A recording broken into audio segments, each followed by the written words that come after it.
சொன்னார்கள். அதற்கான சான்று இங்கே இந்த மேடையில் அமர்ந்திருக்கிறது. நான் பேசுவதற்கான குறிப்புகளை எல்லாம் பெரியார் அவர்கள், அண்ணா அவர்கள், இவருடைய தந்தையார் அவர்கள் எல்லாம் எழுதி கொடுத்து விட்டு போய்விட்டார்கள். இன்று நிகழும் கொடுமையான அரசியலில் சொல்ல வேண்டிய சில கருத்துக்கள் தான் இருக்கிறன. இவையும் அண்ணா எதிர்பார்த்தது தான். தெற்கு தேய்கிறது என்று சொல்லும் பொழுது அப்படியெல்லாம் சொல்லாதீர்கள் என்றார்.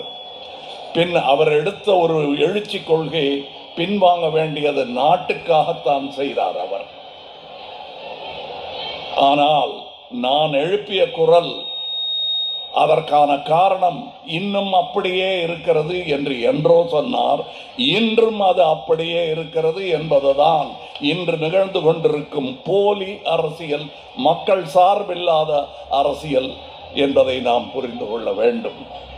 நான் இங்கே வந்திருக்கிறது திராவிட முன்னேற்ற கழகத்தின் ஆட்சி அமைய பிரச்சாரத்திற்கு மட்டுமல்ல, நாளை நமக்கு நடக்க போகும் அநீதிக்கு எதிரான குரலாகவும் எழுச்சி குரலாகவும் இது இருக்க வேண்டும். 33 விழுக்காடு பெண்கள் உரிமையாக ஒதுக்க வேண்டும் என்பதை நாங்கள் என்றோ சொல்லிக் கொண்டிருக்கிறோம். நாங்கள் என்று சொல்லும் போது ஒரு திராவிட கட்சி அல்ல, அத்தனை பேரும் சொல்லிக் கொண்டிருந்த விஷயத்தை இன்றுதான் புதிய கண்டுபிடிப்பு போல் நீங்கள் சொல்லிக் கொண்டிருக்கிறீர்கள். எங்களுக்கு தெரியும். ஆனால் நீங்கள் இப்பொழுது வைத்து காட்டும் அந்த 33 விழுக்காடு என்பது தூண்டில் நுனியில் வைத்திருக்கும் சின்ன மீன். அதை கவ மாட்டோம், விவாதிப்போம். இதையும் டீலிமிட்டேஷன் என்று சொல்லும் உங்கள் சூழ்ச்சியும் ஒன்றாக இணைக்கக்கூடாது என்பதை நீங்களும் ஒத்துக்கொண்டுதான் இது வேறு அது வேறு, இரண்டையும் ஒன்றாக பேசுவோம் என்கிறீர்கள். தேர்தல் முடியட்டும் பேசலாம் என்றால் உடனே பேசலாம் என்கிறீர்கள். நான் அங்கே மக்கள் நீதி மையத்தின் சார்பாக இங்கே இருக்கும் திராவிட தலைவர்கள் எல்லாம் என்னை ராஜ்யசபைக்கு அனுப்பி வைத்திருக்கிறார்கள். அந்த குரலாக நான் அங்கே செல்ல வேண்டும். அனுமதி உண்டா, இல்லை பிரச்சாரத்தை தொடர வேண்டுமா என்று முதல்வர் அவர்களிடம் கேட்டேன். பிரச்சாரத்தை விட இந்த தேர்தலை விட முக்கியமானது தமிழகத்தின் எதிர்காலம், நீங்கள் போயே ஆக வேண்டும் என்று சொன்னது உண்மை. அதைத்தான் நான் செய்ய போகிறேன். நாளை கருப்பு கொடி இயக்கம் நடத்த வேண்டும் என்று சொன்ன பொழுது சகோதரி சொல்லிக் கொண்டிருந்த போது என் காதில் சொன்னார், நாளைக்குத்தானே சொன்னேன், நீங்கள் இன்றே போட்டுக்கொண்டு வந்து விட்டீரே என்று சொன்னார். நான் என்றோ போட்டுக்கொண்டு விட்டேன் இந்த கலரை. ஆனால் கொடி நாளை உயரும். இது முதல் முறை அல்ல. அநீதி தமிழகத்திற்கு நிகழும் போதெல்லாம் கொடி உயர்த்தி பிடித்தது இந்த திராவிட குடும்பம்.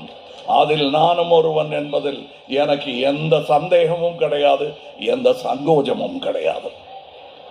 இன்று இந்த பாடலை நான் எழுதியது நமக்காக, ஒரு கழகத்திற்காக மட்டுமல்ல, திராவிட குடும்பத்திற்காக.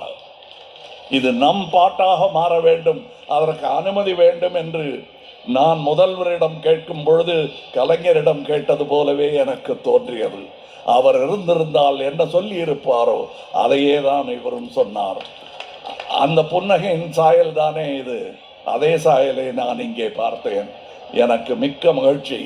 இதை நான் இந்த திராவிட பல்லக்கை தூக்குவதற்கு என் தோளை கொடுக்க கிடைத்த ஒரு வாய்ப்பாக எண்ணித்தான் நான் இங்கே வந்திருக்கிறேன். நான் அமரும் நாற்காலிக்காக வரவில்லை.